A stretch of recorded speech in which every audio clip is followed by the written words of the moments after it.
断得胜改变，萨度萨度萨度。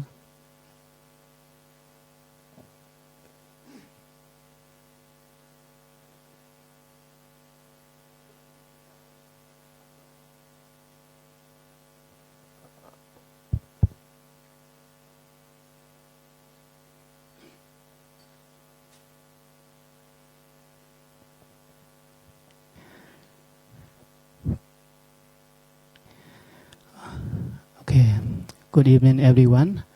Before we listen to the talk by our chief bird, we going to do short chanting first. So let's chant together, starting from Namo Tassa. Namo Tassa Bhagavato Arahato Samma Sambuddhassa. Namo Tassa Bhagavato Arahato Samma Sambuddhassa. Namo Tassa Bhagavato Arahato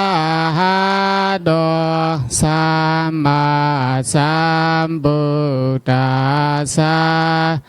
Buddham saranang gacchami, Dhammang saranang gacchami, Sangham saranang gacchami, Dutiyampi Buddham saranang gacchami, Dutiyampi Dhammang saranang gacchami, Dutiyampi Sangham saranang gacchami, Tatiyampi Buddham saranang gacchami, Tatiyampi Dhammang saranang gacchami, Tatiyampi Sangham saranang gacchami.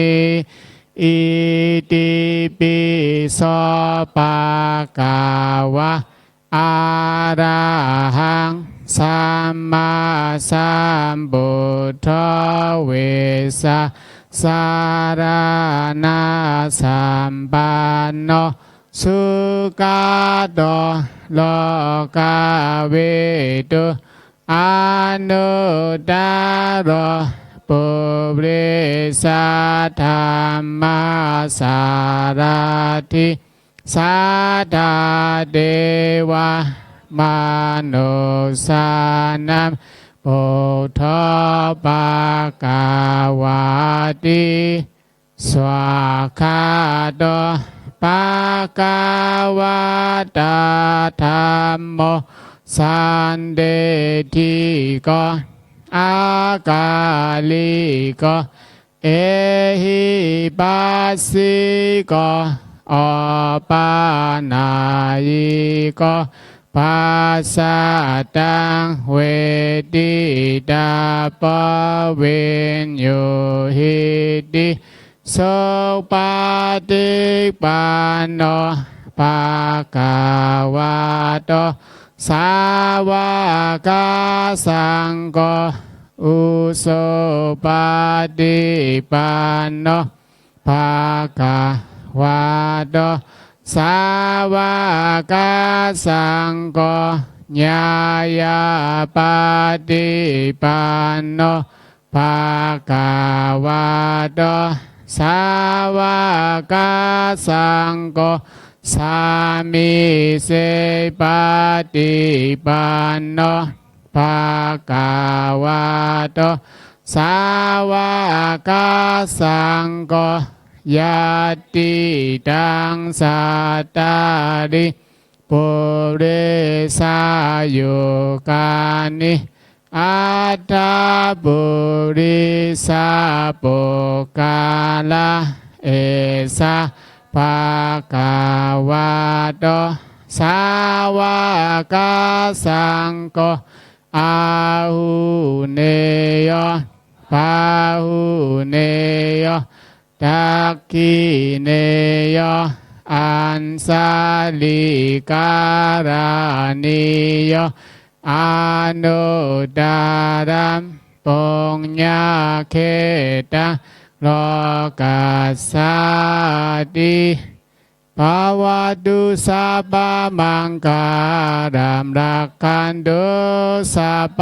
เทวตาสัพพพุทธานุภาเวนัสสะดาสุทิภาวันตุเตภาวะตุสัพพมังคารัมรักขันตุสัพพเทวตาสัพพธรรมานุภาเวนะสัตตาสุทิภาวันตุเตภาวะตุสัพพมังคารัมรักขันตุสัพพเทวตาสัพพสังฆานุภาเวนะสัตตาสุทิภาวันตุเตสาธุสาธุสาธุ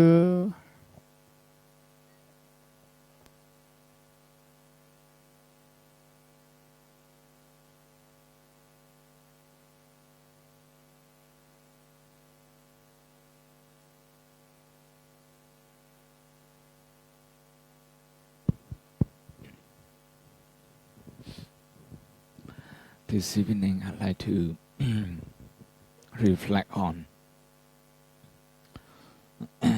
what we face in day-to-day life, what is in our hand and what is not in our hand. That is what we can do and what we can't do. In every situation, even taking a bus, taking MRT, the two aspects. One aspect which is in your hand, the other which is not in your hand. Something that you can do and something that you can't do.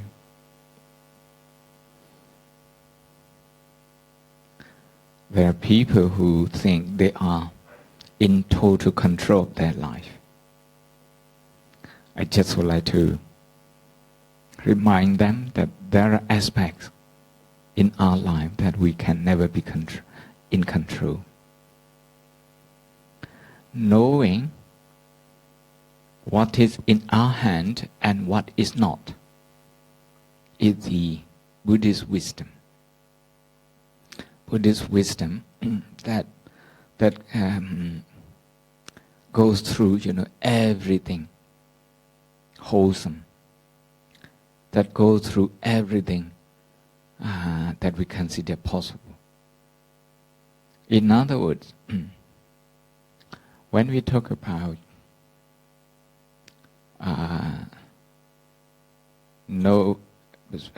accepting what we can't do, this is to accept our limit. And at a certain age in our life, we feel rather invincible and don't tell me, that I can't do this. You see, I think I can do everything, what I want to do.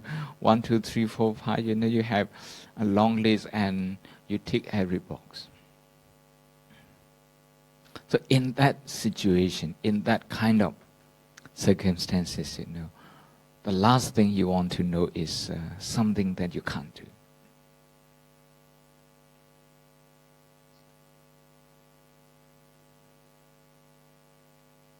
But I'd like to make a statement that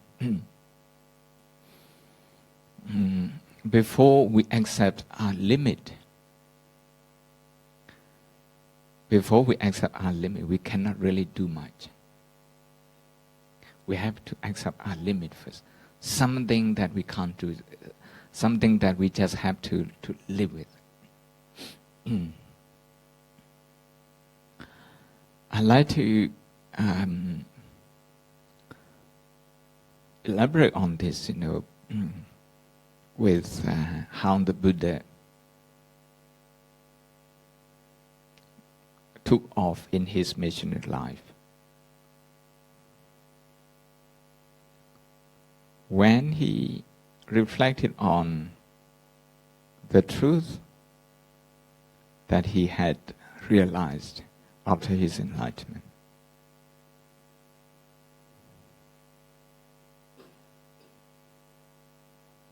he found out that many people, very few people would be able to understand what he was going to say, because his thinking, his experience, his wisdom was against the mainstream. For many people, if you want to be happy, you accumulate more and more. The more you have, the more secure you will feel. This is the general belief. If you have one car, and if that's not enough, you have two, you have three. One house that's not enough, then you have 2, 3, 4, 5, you have it everywhere. So that's the trend, not just today, not just the 21st century. 6th century BC, during the Buddha's time, people already believe in that. The more you have, the more you feel secure. Because the 6th century BC, during the time the Buddha lived, we already had agricultural revolution. We already had cognitive revolution, if you talk in scientific terms. You already had them. Actually, you already had urbanized communities.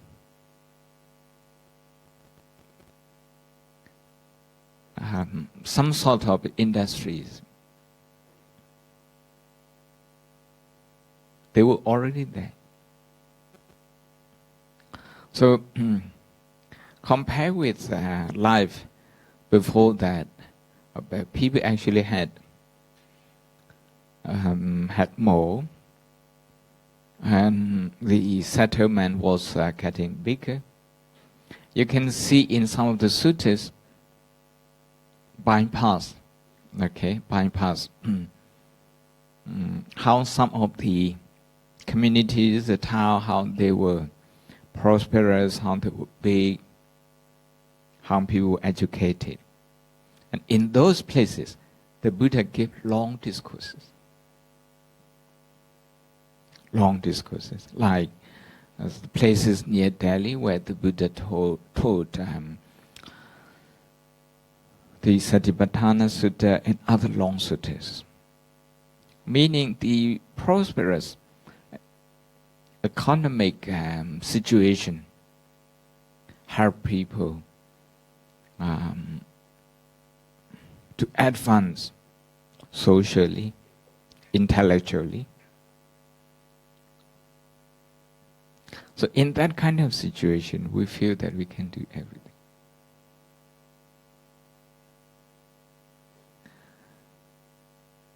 But according to the Buddha's experience, it's important that we accept our limit before we do something big. So, he said, there were people, perhaps the majority of the people who wouldn't understand me. So this is my limit.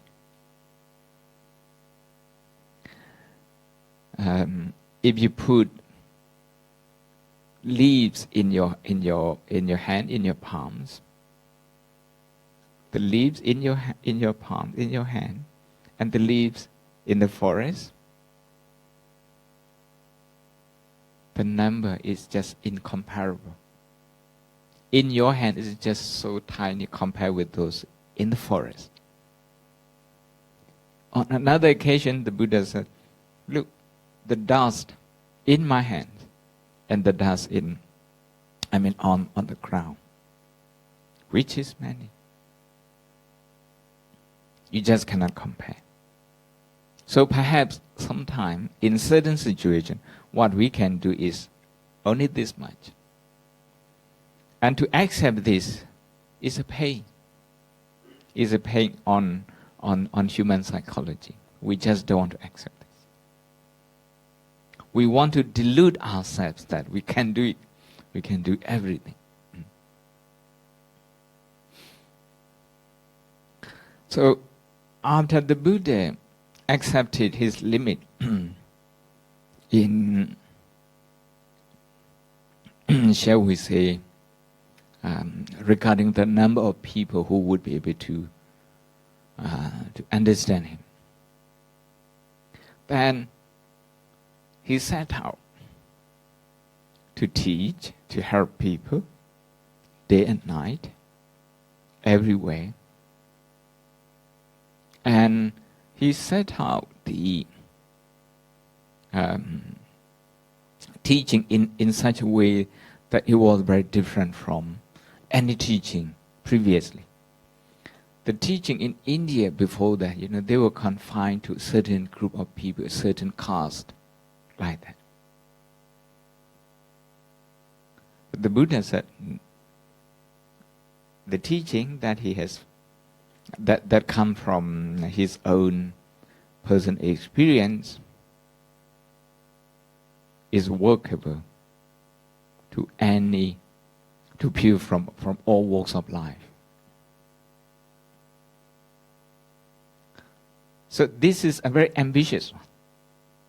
He set a very ambitious one. You can see the two scenarios. One is accepting his limit, what he can't do, what is not in his hand.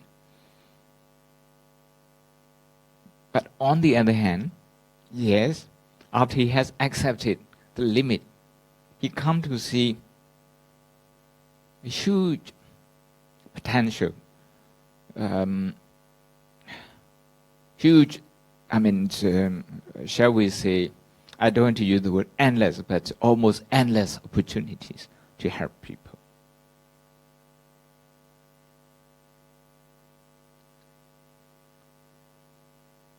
We can still see today scientists, they take part of Buddhist meditation and the Buddhist attitude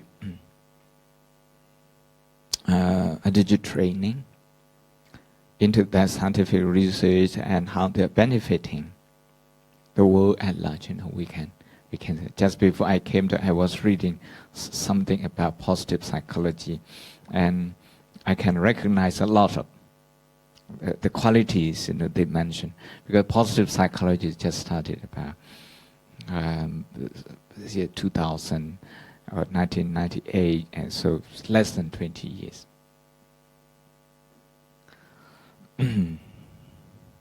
So it's very important that we train the mind to be at ease what is not in our hand. This is not a simple training. To accept what is not in our hand. Okay. Sometimes, I read news quite often, nearly every day, because I travel. And just the other day, there was bomb blast suicide bomb blast in Manchester. And in a few days' time, I'm going back to London. I'm going to see a change environment.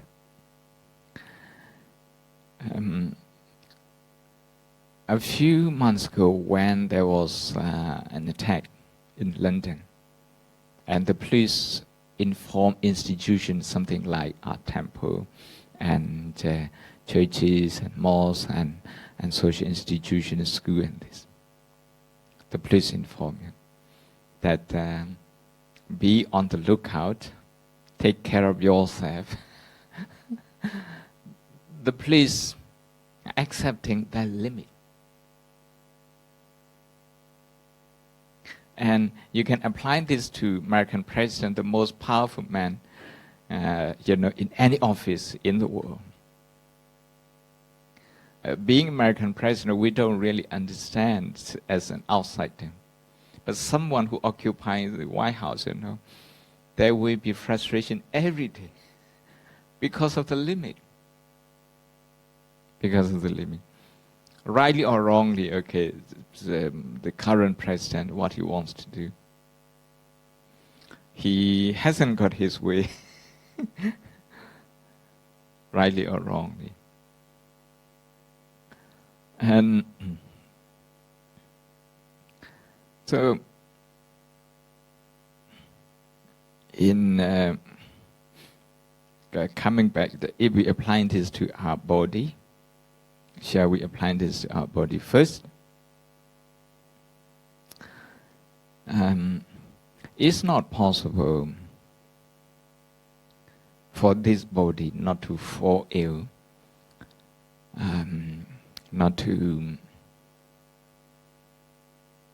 get old, and ultimately not to die. It's not possible. We have to accept this limit.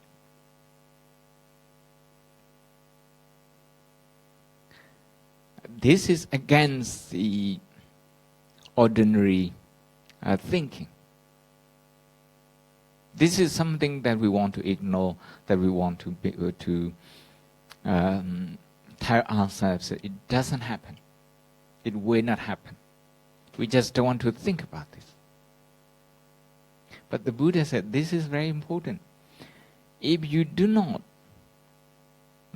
recognize what you can control, what you can't control, what is not in your hand, something like the body functioning according to its own rule, and the mind functioning according to its own nature. If we don't accept this, we are going to be fighting and fighting with our body. So if you get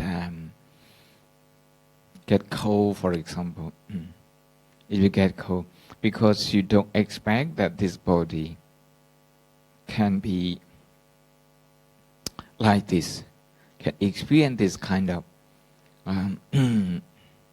illness. What happens is that your mind will react to this cold, and your subconscious mind will use more energy in dealing with this. Because your subconscious mind thinks this is an emergency situation. You go into fight and flight mode.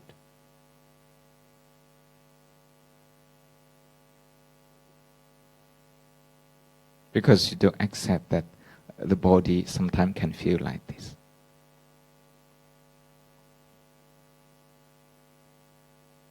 But when we accept that this body, sometimes it will feel tired, the energy is limited, and after a few hours of work, your energy will need recharging.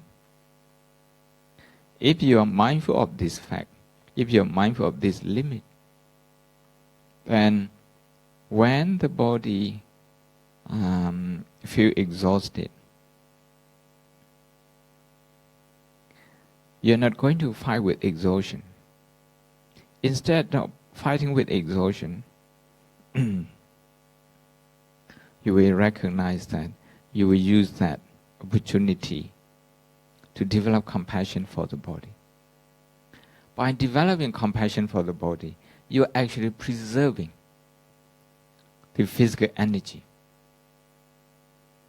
So preserving the physical energy or to stop the draining of the further draining of the energy. This is what you can do. But before you can do that, before you can preserve your energy, you need to accept that it's natural that this body is exhausted after a few hours of work. You can see the same situation, the same scenario. There's one aspect of what you can't do, what is not in your hand, that this body will run out its energy. But there's another aspect, that is to take that opportunity of low energy to develop compassion for yourself, and by doing so, that compassionate attitude, that compassionate response pattern, I would say, compassion-based response pattern, we start recharging the physical energy. This time in Bangkok, I was in Bangkok more than 2 weeks.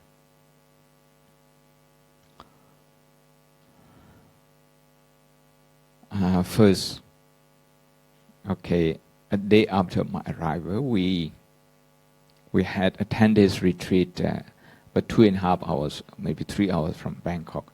Khammai is the mountainous area.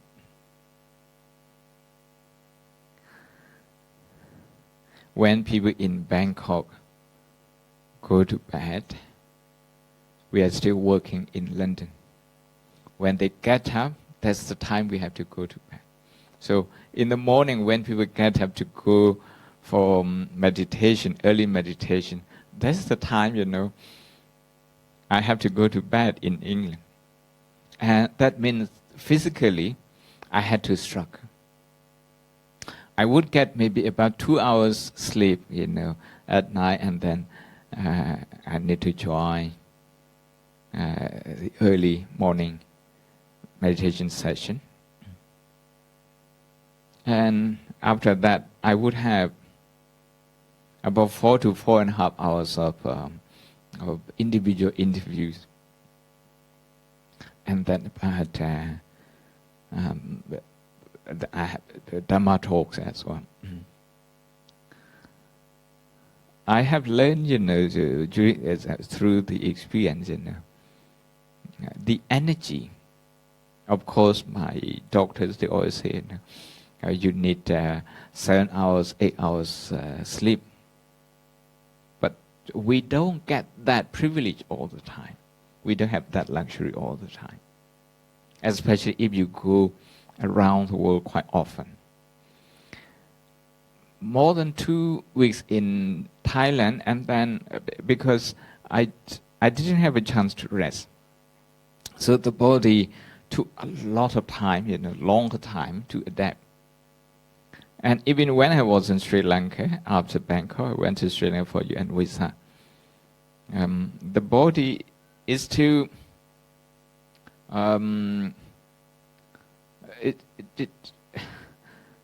it still feels alien to Asian time, put it that way. It still think that I'm in Europe and like that. The same will happen when I go back next week, when I go back to England, and then a few days I have to go to Italy for a retreat. Because we have to follow a certain routine and pattern with others. It's not possible to rest. But rest is like rest can come in other form, not through sleep. One is to recognize the physical tiredness. Sometimes just sitting on a chair. Sometimes, when my assistant monks were leading, chanting, leading the meditators in chanting, maybe about 20 minutes. During that time, okay, you recognize the body, that this tiredness is not in your hand. You look at the body with compassion, as if this tiredness is your only and one child. You're not going to fight with this tiredness in order to get rid of tiredness. Some people go for coffee, very strong coffee. I go for, water. I take water. And then just stay with tiredness, the tiredness of the body. Just stay with this. When a child is crying, what the mother does is to pick up the child to give reassurance. That is attentiveness that the mother gives to the child. In that attentiveness, you have love, you have compassion, you have the mother's responsibility, the motherly quality, everything is in that. So, if you use your compassionate mindfulness to hold, to embrace the tiredness, recognizing its limit, is okay, reassuring you also is okay, that the body is tired. Actually, by doing that within 10-15 minutes time, you get some energy back to work for a few more hours.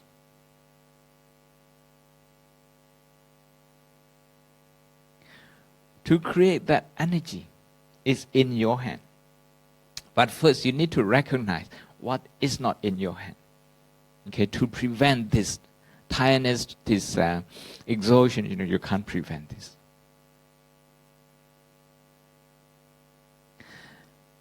Look at the way we train the mind in meditation. When we have pain, first we accept. To accept pain, to recognize pain, this means to accept what is not in our hand. That this body, has pain, and it will always, have it. By the time we recognize that, by the time we accept this, the subconscious mind,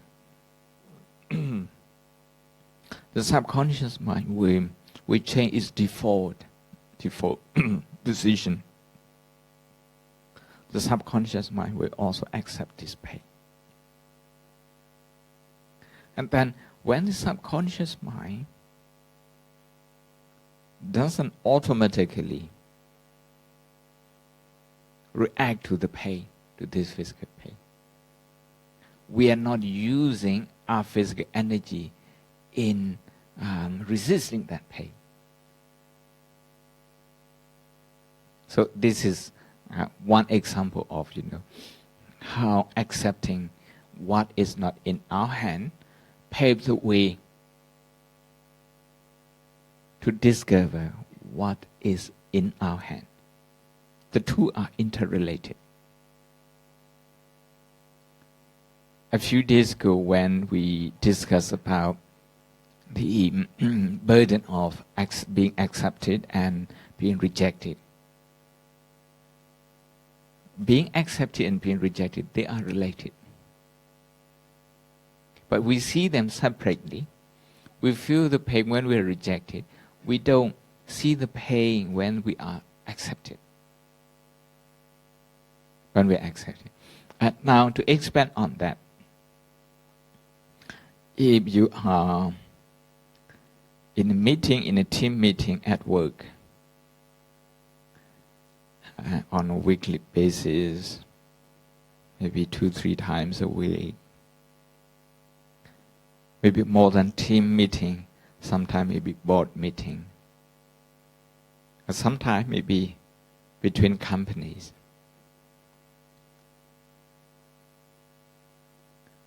The first thing that we need to accept is that We are not in control of everything. You are not in control of what other people want to say, about their thought, about their ideas, about their ambition. You are not in control of those things. So this is the first thing that you need to accept. Once you have accepted this, deep down in your heart, not just intellectually, but up to the subconscious level. Once you have accepted this one, now, whenever people say something different to you, you're not going to react in a way that creates tension. Because sometimes is the reaction that we have because we can't accept that people don't understand our ideas, that people don't understand our good intention. We don't accept this, and then we feel frustrated. Actually, we feel aggrieved that people don't understand us like this. But what people may or may not understand you is not in your hand. Not at all.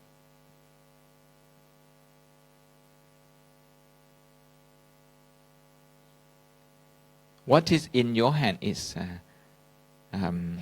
your own ideas, your own intention, your own response to what they say.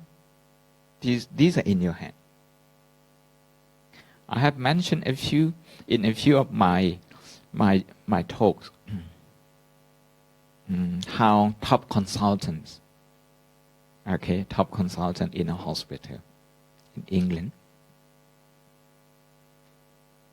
to have come up to a consultant level, you need at least about 16 years of training, 16, 17 years of training. If you don't fail your exam, if you don't fail, you need that much. Some people take more. So they are very dedicated people, very intelligent people, very well-trained people. But at some point, during the morning team meeting, when they discuss the course of treatment, everyone stopped listening to everyone else.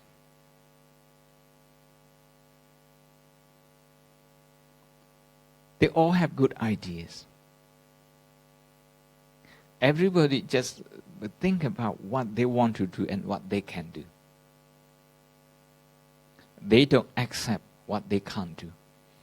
As a result, they are not open to the contribution of other people.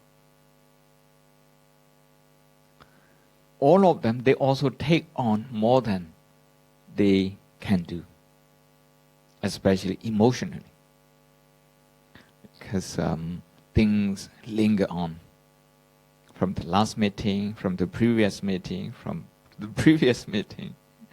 They get accumulated. A simple treatment that any one of them can decide. Now together they can't. Together they can't. All the consultants, pediatricians, some of them neonatal specialists, and some of them community pediatrician, and all those things. All the experts in the same hospital. And one of them told me that at some point they got stuck and they had to call a psychologist to come and mediate between them.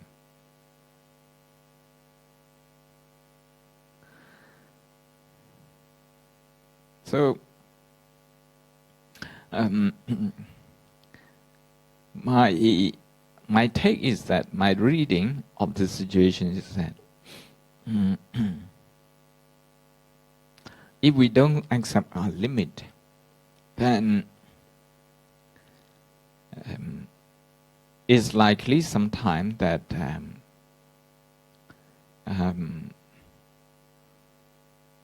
we won't get our priority right.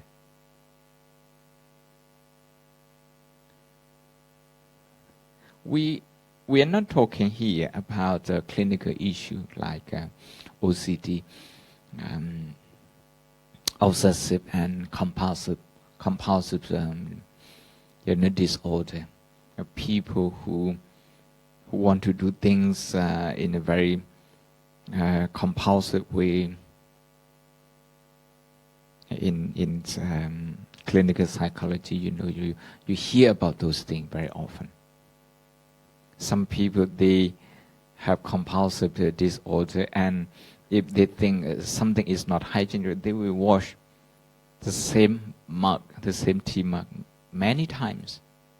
You have just washed it, you put it there, and you washed it again, and you washed it again and again. We're not talking about that kind of situation. We are talking about the so-called normal people, normal behavior in us.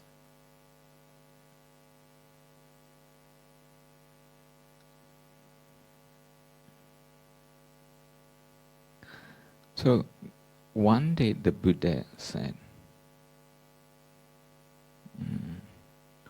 when you get shot with an arrow, that's not your fault. But when you get shot the second time with the second arrow, this is not your fault. What this analogy means.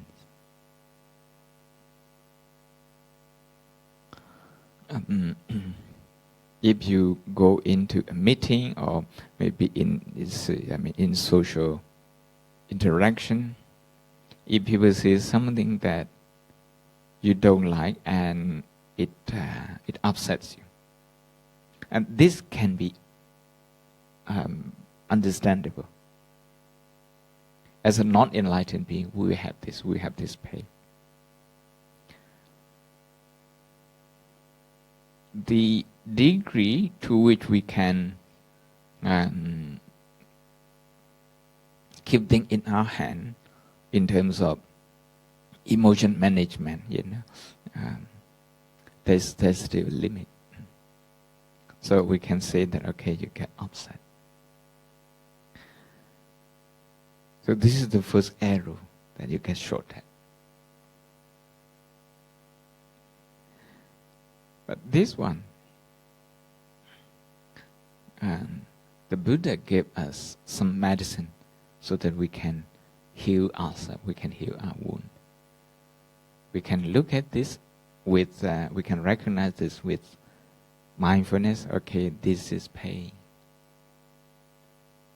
This is resistance, this is rejection. This is sadness, this is irritation, whatever. We recognize this negative emotion. We can go one step further by embracing this pain in total, using compassion, just to feel this pain with compassion without judging good or bad. The judgment is usually it goes in one of the two extremes. You either blame yourself or blame other people. So when we use mindfulness to take care of this, and then we bring in compassion to embrace the pain further and deeper and in total,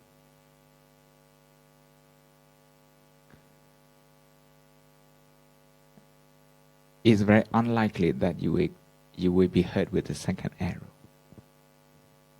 Otherwise, you're going to keep thinking about this incident.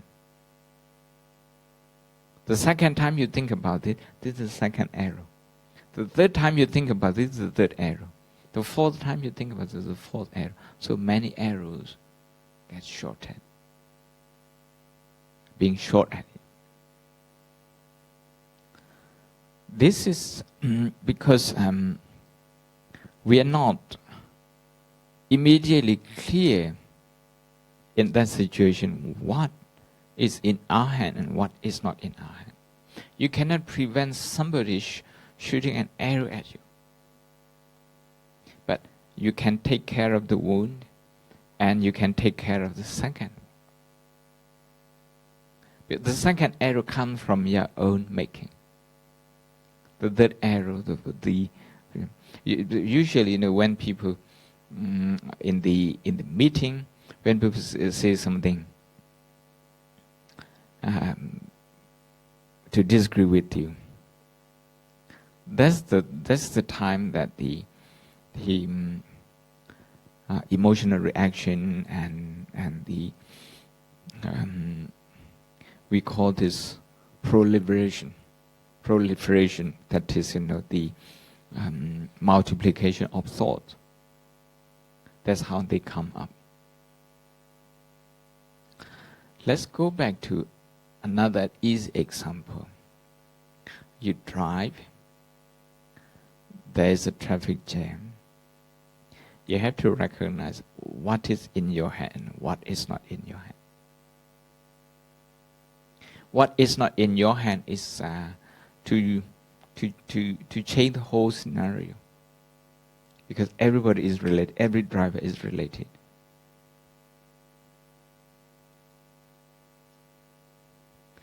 But what is in your hand is your own attitude. This is in your hand. With the right attitude, you're not going to waste a lot of your energy, mental energy especially. Sometimes people, when they get stuck in traffic, they get more exhausted because of the mental reaction, the emotional reaction. The emotional reaction means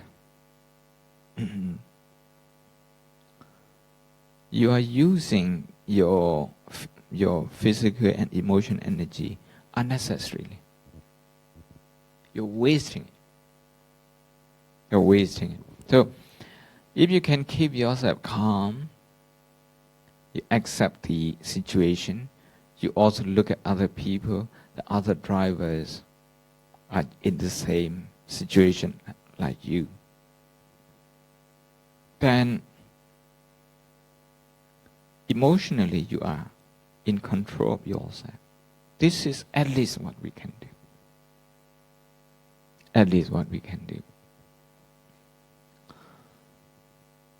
In day-to-day life, we have to feed this body, this physical body. This is not in our hand. We have got this physical body, and we have to feed this. We have to look after this. In Burmese, we call this sabhava dukkha, tabhava dukkha. This is natural suffering. This is not in our hand. Okay, but we can very well create a lot of pain out of this necessity. Every time we eat, because of the habit, the mind, the subconscious mind, we comment on the food constantly. This is good. This is, this part, maybe there should be a little bit more sweet, a little bit more salt, a little bit more, of this, of that. And we start comparing what we have eaten before. In psychology, you call it remembering self and experiencing self. Remembering self is the mind that is commenting based on the past experience. You're comparing your food with the past experience. This should be like this, so next time we should put this a little bit more. Meaning you are not totally satisfied with the food. you're eating. This is the habit that we accumulate on daily basis. I have mentioned the other day, this kind of psychological behavior has an impact on the body. The body will get old quicker if we do this. Okay? We get old quicker because the mind is just complaining about everything, about the food, about the weather, about people, about everything.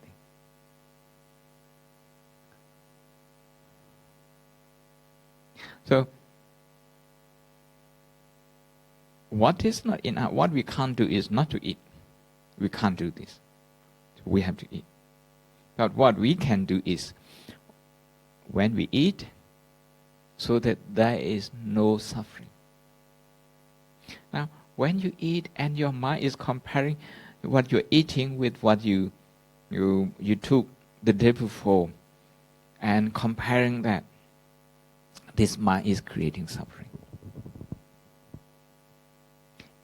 It's like a machine to produce dukkha. It's like a factory. The tongue is like a factory creating dukkha.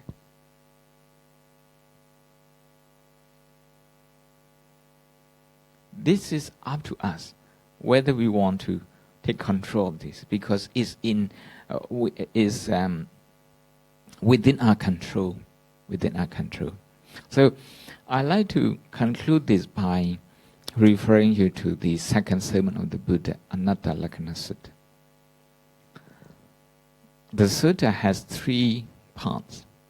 The first part, the Buddha asks you to look at your experience, physical and psychological experience, here and now, and to look at them as something that you can't control. Something that you can't control. Because you can't prevent them from being ill, from being old, because you can't prevent them. The fact that they are dukkha, the fact that we have to look after them very carefully, means we are not in control. So this is the first part. In Burmese, we usually say asomaya. Asomaya meaning, I cannot control. That's the way the people understand anatta. But by accepting this, by accepting there are certain aspects of your life that you can't control, you just have to live with that. By accepting this, then when you come to the second part of the Anatta Lakkhana Sutta, the second sermon, the Buddha actually talking about something that we can control, something that can be in our hand. That's our attitude. Our attitude. The way we should relate to our own experience.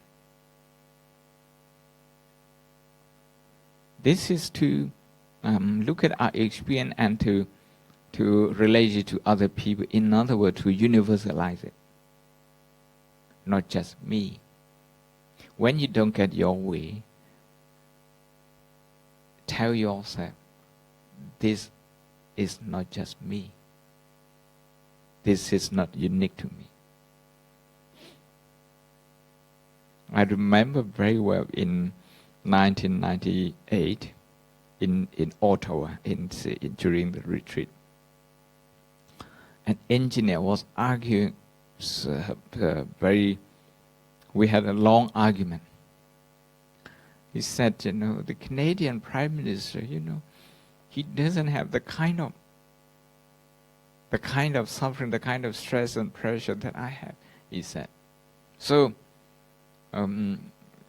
what you're talking about, dukkha, is unique only to me and not the Canadian Prime Minister, because he has everybody to do things for him. He said. I still remember, because he was very adamant in his opinion that the Canadian Prime Minister doesn't have the kind of pain that he has. The Canadian Prime Minister is in control of everything. There isn't a thing that the Prime Minister can't control. Everything is in his hand. There isn't anything that is not in his hand. So when you do that, you are actually partializing. You are actually making your experience as unique as being unique.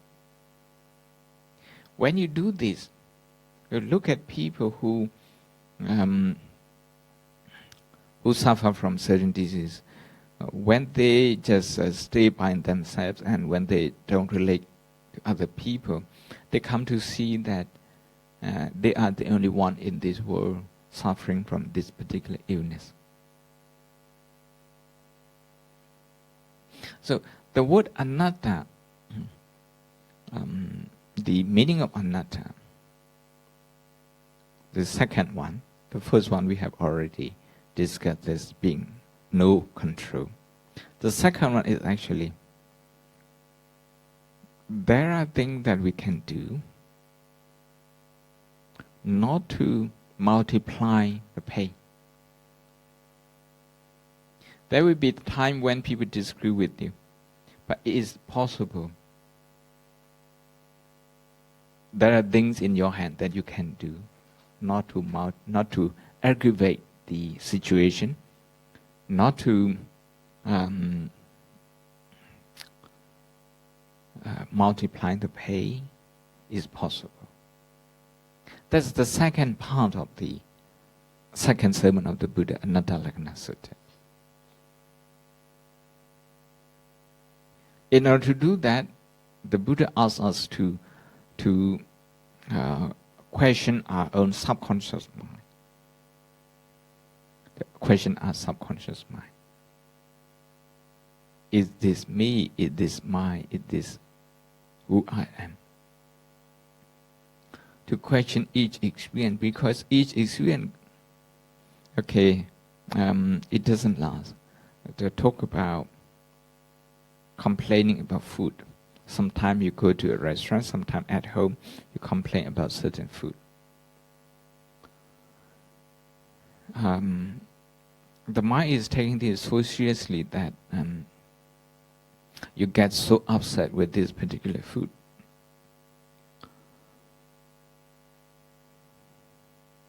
You have to ask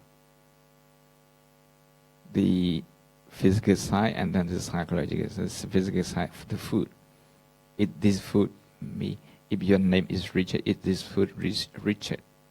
Why you're so fussy about this? Why you can't let go? Psychologically, the dissatisfaction, the complaint, is this complaint Richard? You ask yourself if you are Richard. If you are Michael, ask yourself, is this complaint Michael? You're going to find that each experience is just an experience. It's not you. It's not you. And that's the way you will be able to see things clearly in life.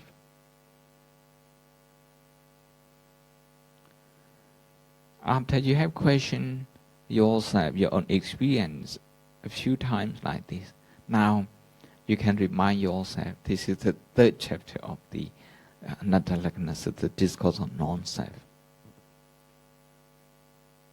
We just have to reaffirm, this is not unique to me, this is universal.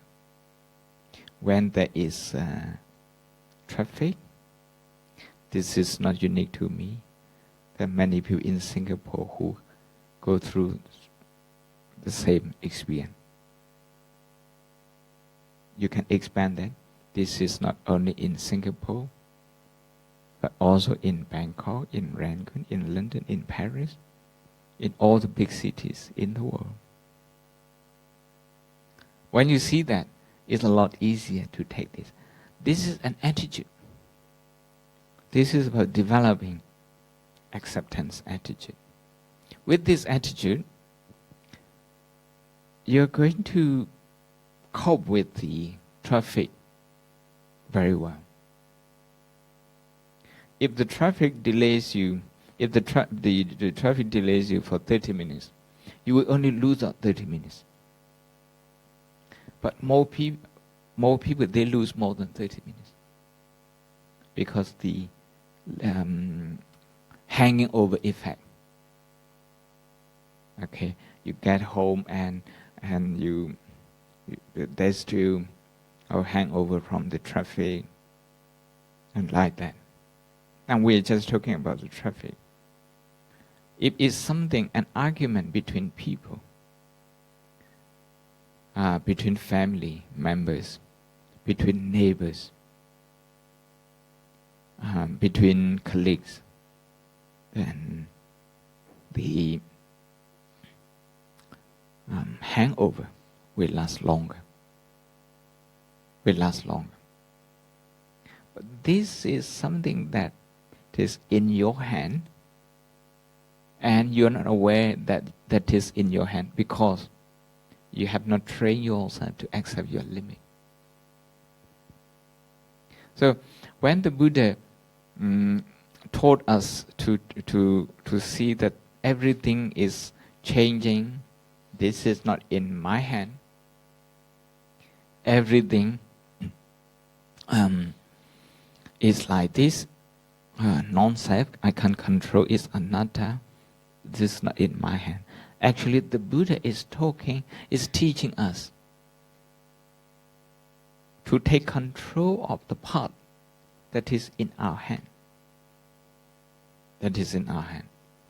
Our behavior, our thinking, our feeling. There are many things that that are in our hands. So many people they can't. Some people they no longer see that these things are in their hand. So when they get depressed, they feel helpless.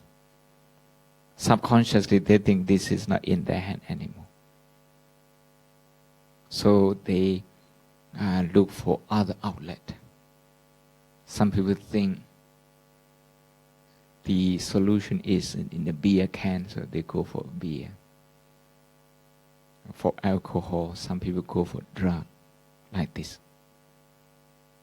This is how people become confused between what is in their hand and what is not in their hand. With that confusion, you can see confused behaviors, confused reaction. I think we only speak in English today, not in Burmese. No? Okay, thank you. That's what you told me earlier. So I haven't prepared in Burmese, so there's no vocabulary in Burmese here for today. So any question? Any question?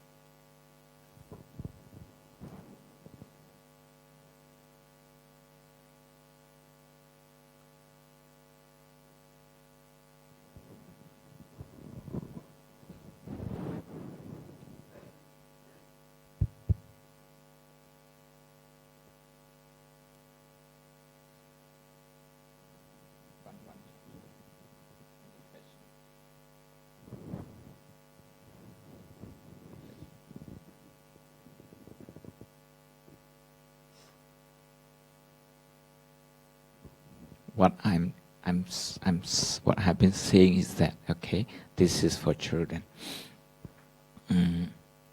You can't do everything in life, but there are things that you can do, and you have to do your best.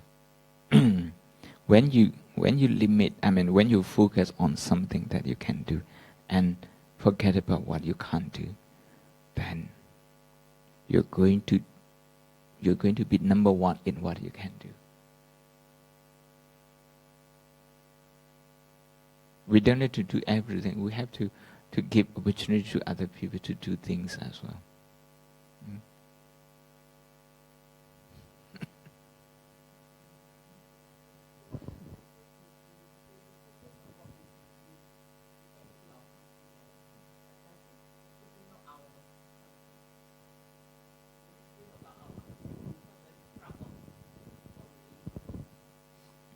in accepting what we can't do,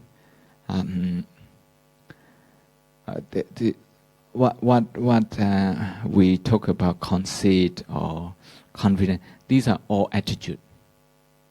These are all attitude problems that are manifested in terms of emotion. And the Buddha talks about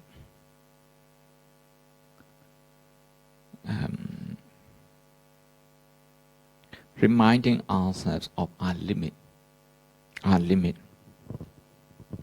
With this, I think we develop some humility, some humbleness. That also means in practice we are not wasting our time and energy in with something that we can't change.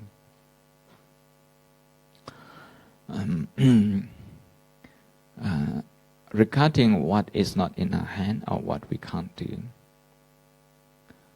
there is an opportunity to develop compassion. With compassion, I think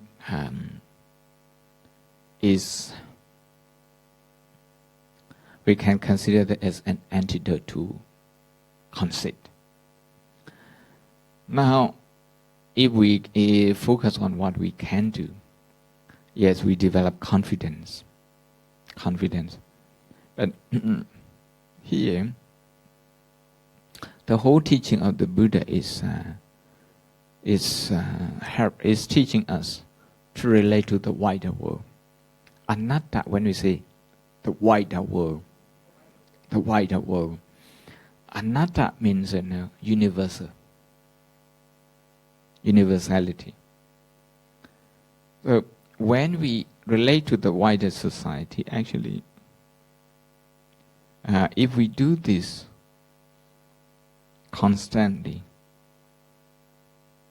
we get a lot of benefit. Including less conceit, but at the same time, having confidence like this. It doesn't have to be either or. We can have no conceit and we can have confidence at the same time. We can develop conceit only when we personalize what we can do. And by personalizing that, we actually blur the area, between what we can and what we can't do. What is in our hand, what is not in our hand. The area is, the borderline is very gray. Unless we remind ourselves in terms of daily experiences, the physical body, physical experience, and psychological experience, if we don't keep in touch with this experience, it's hard to keep this clarity. The clarity over what is in our hand, what is not in our hand. Sometimes we may take what is not in our hand as something that we can do. Something we may give up easily despite something is in our hand. Things like that. I just would like this evening, I just would like to point out the confusion that we have between these two and how much time we waste, how much opportunity we waste in life. So to start with something difficult, that is to accept what is not in our hand, what we can't do. If these days the rulers in every country, there's a limit to their term. In the government in the UK is been shorter. It's only 1 year. So 2, maybe more than 1 year. We are having another election next week, not next month. In about 2 weeks' time.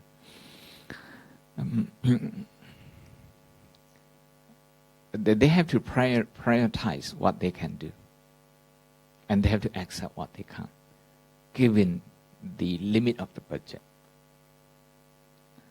That would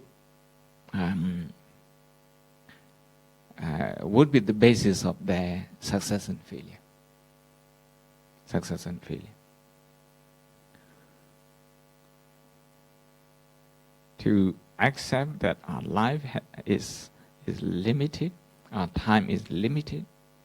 This is the fundamental wisdom in Buddhism. And even when we talk about compassion, in the Karanya Metta Sutta, many of you know by heart. Mata yatha niyang buddhang ayusa eka buddha manurake ewang bisapa buddhesu manasang bhawaya abriman. Very important teaching in the attitude development. We have to look at each and every experience of ours as our only child, meaning you have the same dedication that the mother has for her only and one child.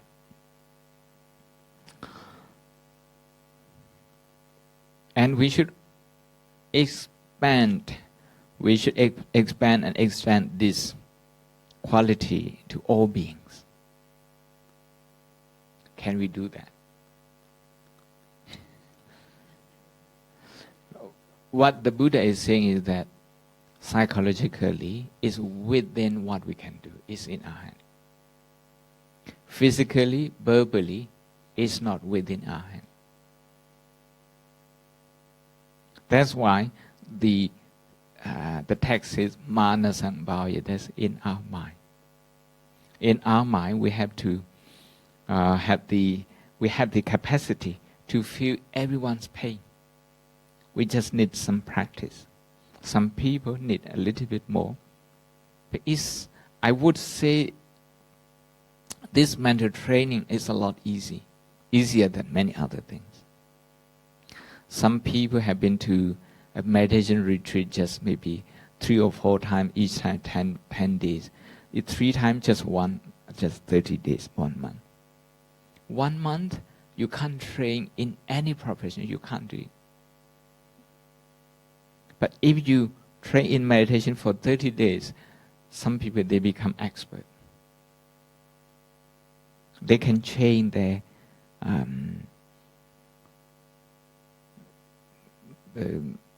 attitude altogether. And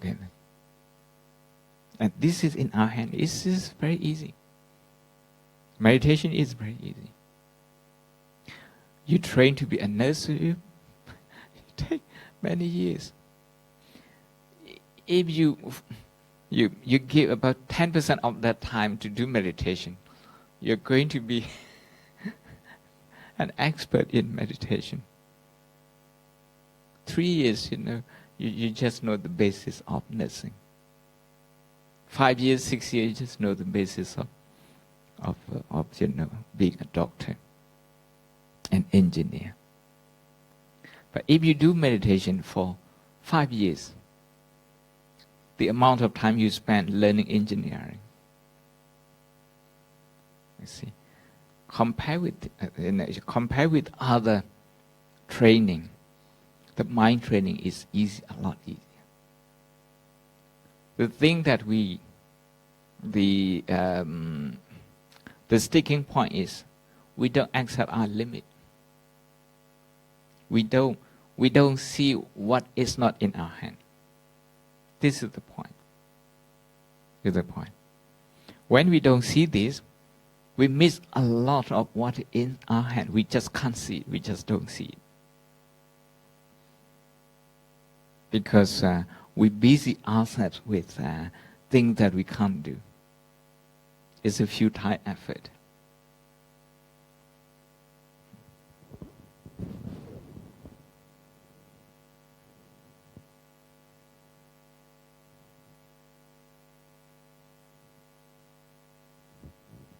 I think there are a few people.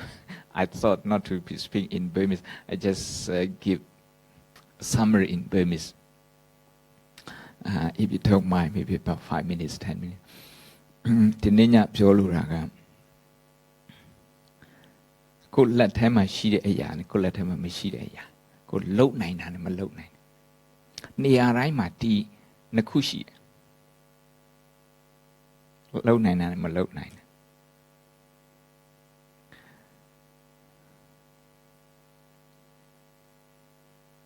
ကိုလုံနိုင်တဲ့ကိုမလုံနိုင်တာဒီဟာကိုလက်ခံဖို့အတွက်လူအများစုလက်မခံချင်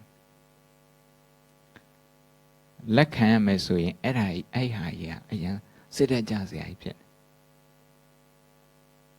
အဲ့ဟာကိုဘယ်လိုကင်တွဲမှမသိဘူး psychology ကမကင်တွဲတတ်ဘူးဒီဟာကြီးကိုမလုံနိုင်ဘူးဒီဟာမဝယ်နိုင်ဘူးဒီဟာမသုံးနိုင်ဘူးဒီဟာသုံးလို့မသင့်ဘူးဒီဟာမသွားနိုင်ဘူးအဲ့ဒီကိုယ့်ရဲ့ limit ကိုယ့်ရဲ့အတိုင်းအတာကိုလက်ခံရတာလူလောကမှာအခက်ခဲဆုံးရ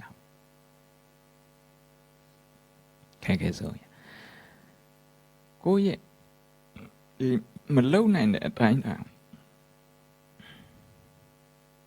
ကိုယ့်လက်ထဲမှာမရှိတဲ့အရာဒါကိုလက်မခံဘူးဆိုရင်ကိုယ့်လက်ထဲမှာရှိတဲ့ဟာလည်းပဲကိုမပိုင်တော့ကိုမလုံနိုင်တော့ဥပမာတစ်ခုပြောကားကြက်တယ်ဆိုတော့ကားကြက်တာကိုကားအလဲကမှရောက်နေကိုဘာမှမတတ်နိုင်ကိုလက်ထက်မှမရှိဘူး control မရှိဘူးတရားလေးကိုလက်ခံတယ်တရားလက်မခံဘဲနဲ့ဒီဟာကြီးကိုကfight လုပ်နေတယ်ဒီရန်ဖြစ်နေတယ်ဆိုရင်ကိုလက်ထဲမှာရှိတဲ့အရာကိုလက်ထဲမှာမရှိတော့ကိုလက်ထဲမှာရှိတဲ့အရာကဘာလို့ဒီနေရာမှာကိုရဲ့ခန္ဓာကိုမပင်ပန်းအောင်အဲ့ဒီအချိန်အတွင်းမှာကားကြက်တဲ့ကိုခန္ဓာကိုမပင်ပန်းအောင်ထားဖို့စိတ်မပင်ပန်းအောင်ထားဖို့ဒါကိုလက်ထဲမှာရှိတာဒါမလုံနိုင်တော့အဲ့ဒီလိုနဲ့ကားတွေကြက်တဲ့ခါမှာလူတွေကနည်းနည်းလေးဟုန်းတီးလိုက်တာနဲ့ထားပြီးတော့ရန်ဖြစ်ဘာဖြစ်လို့အဲ့လိုဖြစ်တာတော့ဆိုတော့ကိုလက်ထဲမှာမရှိတဲ့ဟာကိုမပြောင်းလဲနိုင်တဲ့ဟာအဲ့ဒီဟာကိုလက်မခံတဲ့ခါကျတော့ကိုလုံနိုင်တဲ့ဟာကိုပြောင်းလဲနိုင်တဲ့ဟာလဲကိုလက်ထဲမှာမရှိတော့အဲ့ဒါလေးပြောတာဗုဒ္ဓကဟောပေးတဲ့အနတ္တအစိုးမရဘူးကိုမပိုင်ဘူးကိုလက်ထဲမှာမရှိဘူးဆိုတဲ့ဟာကဒါကအရာရာကိုစွန့်လွတ်ဖို့ပြောတာမဟုတ်အတိုင်းသာရှိတယ်ဘဝမှာကိုသူ့တဘာဝအရာတဘာဝဒုက္ခဆိုတာရှိတယ်ဒီဟာကိုဘလို့မှလုံးလို့မရဘူးလူတိုင်းဒီတိုင်းပဲမနဲ့အိယာထားလာပြီးဒီခန္ဓာကိုသုတ်သင်ရှင်းလင်းရတယ်အစာတော့စားပြရတယ်ဒီလိုနဲ့အစာတွေနဲ့လည်းပဲသူကိုပြုစုရတယ်ရေချိုးပြီးတော့ပြုစုရတယ်ကျမကြီးနဲ့လည်းပြုစုရတယ်ကိုကလေးချင်းခံနဲ့ပြုစုရတယ်ဆေးနဲ့လည်းပြုစုရတယ်ဒါဘာမှမတတ်နိုင်ဒီခန္ဓာကိုရလာပြီဒါတော့ပြုစုရဒါလက်ခံတာပဲကိုတယောက်တည်းမဟုတ်ဘူးလူတိုင်းရဲ့ဒီတိုင်းပဲအဲ့တော့အစိုးမရဘူးဆိုတဲ့ဟာကိုလက်ခံဖို့ကပထမလက်ခံပြီးပြီဆိုရင်ကြံတဲ့ဟာကိုလုံနိုင်တယ်ကိုအများကြီးတွေ့လာဒါလေးပြောချင်တယ်မြတ်စွာဘုရားကဘုရားဖြစ်ပြီးတော့ဗာစဉ်းစားတော့ဆိုသူသိထားတဲ့တရားလူတွေဟောရင်လူတွေအများစုရဲ့အတွေ့နဲ့တခြားစီဆိုတော့လူတွေနားမလည်ဘူးထင်တယ်မြတ်စွာဘုရားအဲ့လိုအတွေ့ဖြစ်တယ်နောက်ဆုံးကျတော့ဘယ်လိုဆုံးဖြတ်ချတော့ဆိုတော့ကိစ္စမရှိဘူးနားလဲလူရှိတယ်နားလဲတဲ့လူနည်းနည်းပဲရှိလိုက်ကိစ္စမရှိဘူးအဲ့ဒီအတိုင်းတာလေအဲ့ limit လေးကိုမြတ်စွာဘုရားလက်ခံလိုက်တယ် လက်ခံတဲ့အခါကျတော့မြတ်စွာဘုရား तू လုံနိုင်တဲ့ဟာ तू 45နှစ်ပတ်အလုံးလှုပ်သွားတာလူတွေအများကြီးချမ်းသာရသွားတယ်ဘဝတွေပြောင်းလဲသွားတယ်အဲ့တော့မလုံနိုင်တဲ့ဟာကိုယ့်လက်ထက်မှာမရှိတဲ့ဟာကိုအရင်လက်ခံတယ်အရင်လက်ခံတဲ့ပြီးတဲ့အခါကျမှ priority ချတယ်ဆိုတာလေဘယ်ဟာကိုဘယ်နေရာမှာအားစိုက်ရမယ်ဘယ်နေရာမှာကျတော့ဖြင့်ဘာမှလုပ်ဖို့မလိုအဲ့ဒီအသိဉာဏ်သူ့အတူပေါ်လာမဟုတ်ရင်ဒီအသိဉာဏ်မဖြစ်နိုင်ဒါကြောင့်ဒီနေ့ညပြောတဲ့ဟာကအနတ္တလက္ခဏာတုတ်ကိုမိပြီးတော့တွေးခေါ်ပါတယ်ပြောပါတယ်အနတ္တလက္ခဏာတုတ်ကအပိုင်း၃ပိုင်းရှိတယ်ပထမပိုင်းကကိုယ်လက်ထက်မှာမရှိတဲ့ဟာကိုမြတ်စွာဘုရားကဟောတယ်ဒီခန္ဓာ၅ပါးဒီခန္ဓာကိုဒီဝေဒနာဒီလိုမဖြစ်နဲ့ဒီခန္ဓာကိုဒီလိုမဖြစ်နဲ့အမြဲတမ်းနှုတ်ပြိုစေမအိုနဲ့ဒီဝေဒနာမနာနဲ့အမြဲတမ်း comfortable ဖြစ်နေစေဒီစိတ်ဘယ်တော့မှမညစ်နဲ့အမြဲတမ်းပျော်ရွှင်နေစေဒီလိုပြောလို့မရဘူးတဲ့အစိုးမရဘူးဒါအနတ္တလက္ခဏာသုတ်တဲ့ပထမဆုံးအပိုင်း၃ပိုင်းရှိတယ်ဒီကိုဘာမှမလုပ်နိုင်တဲ့ဟာလက်ထက်မှမရှိဟာကိုလက်ခံလိုက်ပြီဆိုရင်ဒုတိယအပိုင်းကျတော့ကိုလုံနိုင်တဲ့ဟာကိုမြတ်စွာဘုရားကပြောတာကိုလက်ထက်မှရှိတယ်ကိုလက်ထက်မှရှိတယ်ဒါကတော့ဘာလို့ဆိုတော့မိမိရဲ့အတွေ့အမြင်ကိုပြင်လိုက်တယ်ဆိုရင်ပေါ့နော်ပြင်လိုက်တယ်အတွေ့အမြင်မှန်အောင်ပြင်လိုက်တယ်ဆိုရင်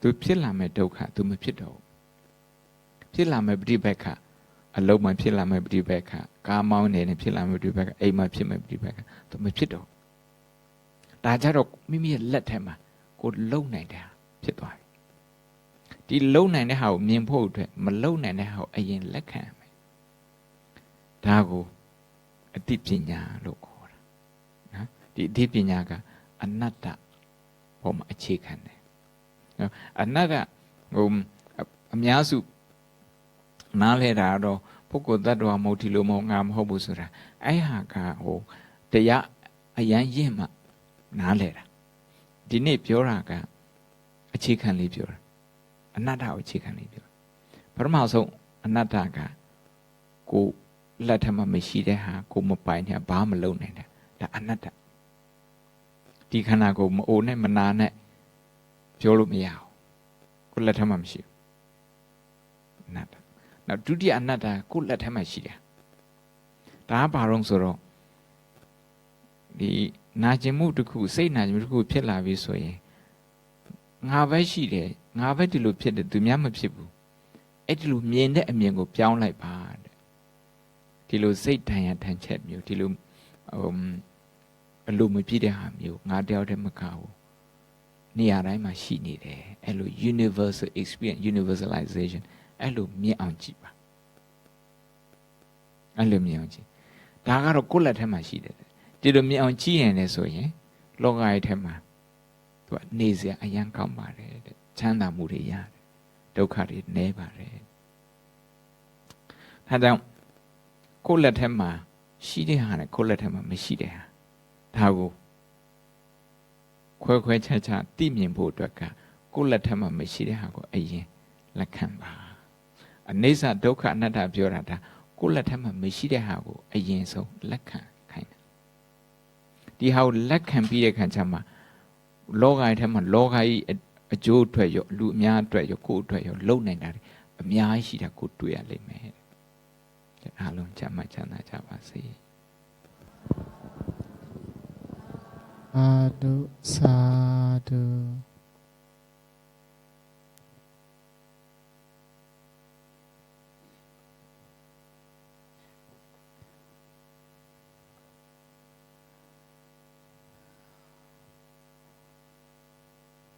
Okay, we do share the merit, we do chanting. You say chaya, no?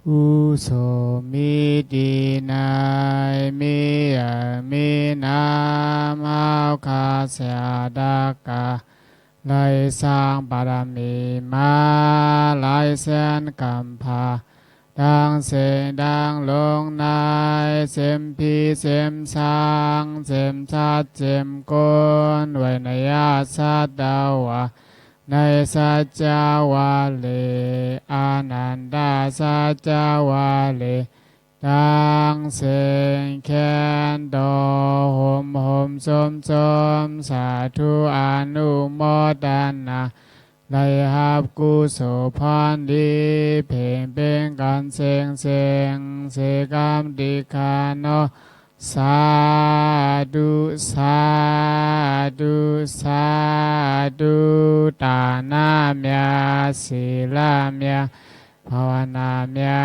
เราสาวขาดังเสียงดังลงอย่าโตหงโตหายพี่หิมอำลายก้นหิมอำลายสัตวาหิมอำลายย้อนผักพังไว้ในหมากหูสาวขาต่อเต้าหอติยอดเสือสาอามาตานิบานาติกาเจนเสกามติคานะสาธุสาธุสาธุ